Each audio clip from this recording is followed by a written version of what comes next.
میرے پیارے مسلمان بھائیوں، میرے پاس ایک سوال آیا ہے۔ سوال یہ ہے کہ کیا ماں باپ اپنے بچے کے عقیقہ کا گوشت کھا سکتے ہیں؟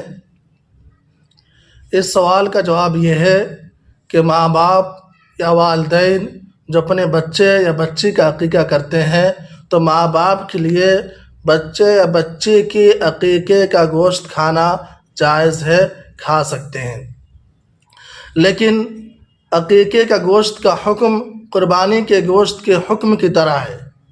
جس طریقے سے قربانی کے گوشت کو 3 جگہ تقسیم کیا جاتا ہے اور ایک حصہ فقیروں کو اور غربا اور محتاجوں کے درمیان تقسیم کرنا مستحب ہے، اور دوسرا حصہ عزیز و اقارب کو دینا مستحب ہے، اور تیسرا حصہ اپنے پاس رکھنا مستحب ہے۔ اسی طریقے سے عقیقے کے گوشت کو 3 جگہ تقسیم کرنا، ایک حصہ فقیروں کو بانٹ دینا، ایک حصہ عزیز و اقارب دوست و احباب رشتہ داروں کے درمیان تقسیم کرنا ہے، اور ایک حصہ اپنے پاس رکھنا ہے۔ ایک حصے کا گوشت ماں باپ کھا سکتا ہے، گھر والے کھا سکتے ہیں، جس کے نام سے عقیقہ کیا گیا ہے وہ کھا سکتا ہے۔ تو عقیقے کا گوشت ماں باپ کے لیے کھانا جائز ہے۔